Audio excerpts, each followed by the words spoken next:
Chers amis, bonjour. Nous sommes le dimanche 4 juin 2023. Il est 9 heures. Quelques news de l'Arménie, de l'Artsakh et de la diaspora arménienne. Le dimanche, c'est le journal du dimanche, hein, le quotidien donc, national qui paraît tous les dimanches. Celui d'aujourd'hui, donc de ce matin, donc 4 juin, il faut le prendre.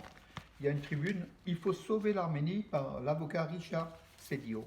Donc une tribune, bien sûr, en faveur de l'Arménie. Voilà, il faut sauver l'Arménie de Cédillo. Donc c'est un avocat, donc moi je le connais pas, mais en fait, voilà, donc bravo en tout cas pour la prise de position en faveur de l'Arménie qui est aujourd'hui menacée bien sûr par par le couple de pantouranien turco-azéri. Le journal du dimanche de ce matin, et merci à Yerevana Estan qui m'a signalé cela donc dans la nuit, ce matin même, voilà. Hier soir, donc à Saint-Marcel-les-Valences, donc la troupe de danse, les troupes de danse donc de l'école de l'académie de musique et de danse arménienne de Georges Markarian, de l'association en France Ashtarak Arménie de Levon Chatikian, a produit un spectacle merveilleux dans une salle pleine, archi pleine de plusieurs centaines de spectateurs, parents, amis, voilà, et vraiment un très très beau spectacle. L'apothéose donc en finale donc sur scène, plus d'une centaine d'enfants et les responsables, les profs, tous ceux qui ont contribué toute l'année à faire que cette culture arménienne de la danse et de la musique puisse se développer. Vraiment, un très très beau spectacle qu'on encourage chaque année. C'est avec plaisir qu'on assiste au gala donc, de fin d'année donc, à cette école qui est établie à Bourg-les-Valençins, donc à l'espace donc Georges Markarian. Et bravo aussi à Jacques Markarian, qui est l'un des soutiens donc, de cette école. Bravo à Levon Chatikian, son directeur bien sûr, et du Duquiste aussi connu. Et puis aussi à l'adjoint au maire de Valence, donc Georges Rasclan, hier, qui a sur scène donc appelé à soutenir toute la culture arménienne et la culture de la danse et du folklore arménien est l'une des priorités. D'ailleurs, il a présenté aussi le festival de la danse arménienne qui aura lieu donc le vendredi 7 juillet à 20 heures à Valence, au nouveau palais, donc palais des congrès Jacques Chirac à Valence, hein, donc avec plus de 120 danseurs des troupes de Londres, Los Angeles, Lyon, Valence qui seront sur scène. Donc les billets sont disponibles à l'Office de tourisme, hein, voilà, donc vous aurez quelques informations, on en donnera. En tout cas, bravo à la culture, à ces danseurs, danseuses, des jeunes, qui développent et qui portent ce patrimoine arménien qu'on aime beaucoup, cette culture arménienne.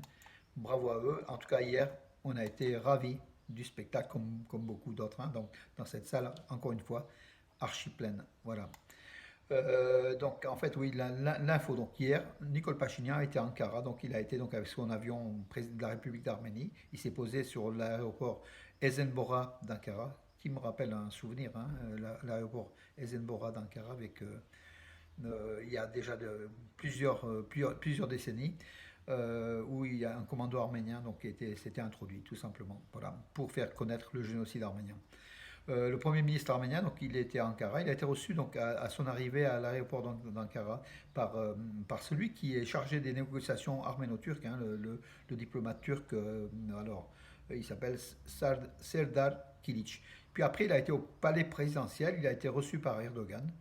Il y avait Aliyev aussi, ils se sont parlé, donc Pachinian, Aliyev. Il y avait aussi la femme d'Aliyev, qui est aussi sanguinaire que lui, hein. En fait, ce sont des assassins, hein, des criminels.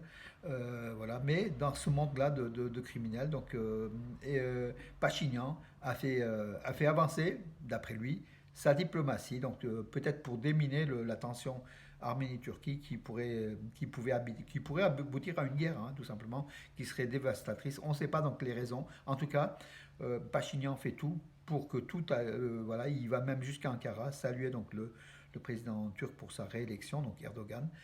Tout ça en pensant que, comment dirais-je, en espérant que l'Arménie soit préservée justement de la tempête pantouranienne qui est là, qui menace aux portes de l'Arménie, qui menace le sud de l'Arménie, les Ankézout, le Sunnik, et qui menace l'Artsakh, bien sûr, par le dictateur Aliyev, hein, donc voilà. Euh, Ceci dit, on peut critiquer, hein, donc, cette présence à Ankara donc, du Premier ministre arménien, mais en diplomatie, je ne sais pas, donc en diplomatie, il est peut-être aujourd'hui plus sage d'éviter la guerre. Peut-être, hein, peut-être. Donc en fait, après, je ne vais pas m'avancer trop, puisqu'en fait, on n'a pas tous les tenants et les aboutissements de ce dossier arméno-turc. mais il y a beaucoup de choses qui sont négociées. Voilà. Et on verra l'avancée de ce dossier-là. Nous, ce qu'on veut, c'est la paix et que la population de l'Arménie et de l'Artsakh, la population arménienne, se développe vraiment et dans une sécurité à ses frontières. Aujourd'hui, la sécurité n'y est pas. Donc hier, la très bonne nouvelle, une grande usine de métallurgie arméno-américaine avec un capital euh, américain est en cours de construction à Yeras. Donc Yeras, qui est à la frontière entre l'Arménie et le Nakhitchevan, enfin, qui appartient aujourd'hui à l'Azerbaïdjan, dans la région de l'Ararat, donc la partie occidentale de l'Arménie, donc près de la frontière donc arméno-turque. Donc voilà. 70 millions de dollars d'investissement, c'est énorme. Donc une usine de métallurgie avec 180 000 tonnes de produits d'acier, de fer, enfin, qui vont être produits sur les 16 500 mètres carrés donc de ce bâtiment d'une hauteur de 30 mètres. Hein, c'est énorme.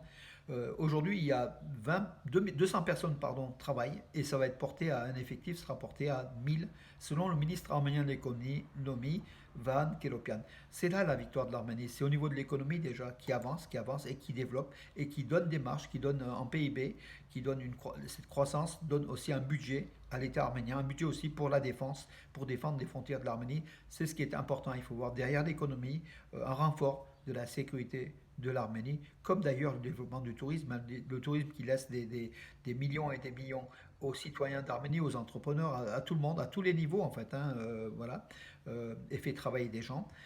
C'est pour le développement de l'Arménie, c'est pour aussi que cette économie de l'Arménie puisse avoir de l'argent pour financer ses efforts de guerre tout simplement. Voilà. En Alsace, le programme de bus touristiques, donc chaque dimanche, il y a 3 bus qui partent de Stepanakert en direction de plusieurs destinations touristiques de l'Alsace. C'est destiné au tourisme intérieur, hein, bien sûr, puisqu'il y a le blocus. Nous, on ne peut pas se rendre en Alsace aujourd'hui, qui est bloqué. Mais ce tourisme, donc le gouvernement de la République de l'Alsace, à Stepanakert, développe ce tourisme intérieur. Et l'Alsace est un très très beau pays avec de très beaux paysages, de très beaux sites. Voilà, ça permet donc pour une somme de, je crois, c'est 1000 drams, une somme, ou 500 drams, c'est une somme modique. Ça permet aux citoyens de l'Alsace, le dimanche, d'aller visiter les régions de l'Alsace qui sont très très belles. Voilà. Accompagnés des troupes russes de maintien de la paix, 28 personnes ont été transférées de l'Artsakh vers l'Arménie et 27 dans le sens contraire, donc d'Arménie vers l'Artsakh. Voilà, donc le flux par le corridor de la Chine continue malgré le blocage de l'Azerbaïdjan. Donc les forces russes pilotent, en fait, voilà, contrôlent pas, mais accompagnent les malades depuis Stepanakert, de l'hôpital de Stepanakert vers plusieurs hôpitaux d'Arménie et dans le sens contraire. Donc sécurise le parcours par le corridor de la Chine, c'était aussi une bonne chose. Donc rien ne va plus entre Bakou et Téhéran, donc entre l'Azerbaïdjan et l'Iran. Le ministère azéri des Affaires étrangères a appelé ses citoyens à ne pas se rendre en Iran sans nécessité urgente. Voilà, il y a risque donc pour ces citoyens. Au regard de la tension, l'Azerbaïdjan qui a pris un virage qui était déjà pro-israélien, mais qui a pris un virage particulièrement important avec l'arrivée du président israélien à Bakou.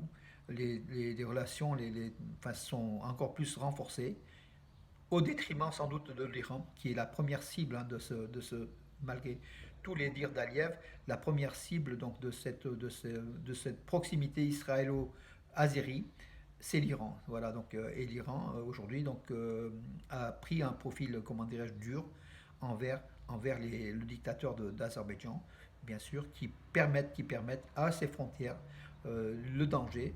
Et l'Arménie est concernée puisque l'Arménie, collatéralement, est une victime de ce rapprochement entre Israël et l'Azerbaïdjan contre l'Iran, mais là, et aussi Aliyev utilise aussi ses armes, bien sûr, contre l'Artsakh et l'Arménie.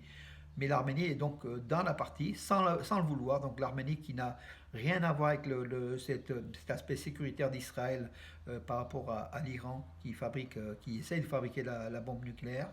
L'Arménie n'a rien à voir, mais l'Arménie subit les conséquences de cette stratégie donc locale au Sud-Caucase, entre le Sud-Caucase et l'Iran.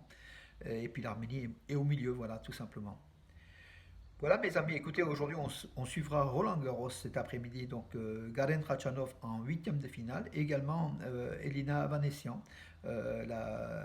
Elina Vanessian, 20 ans, qui est en huitième de finale. Bon, il faut qu'elle fasse encore un exploit pour se qualifier, mais en tout cas, arriver au stade des huitièmes de finale, c'est déjà un exploit. Et il faut dire que deux Arméniens, bien sûr de Russie, sont en huitième de finale de Roland Garros, alors qu'il n'y a aucun Français il n'y a aucun Français en lice à Roland Garros, c'est fini.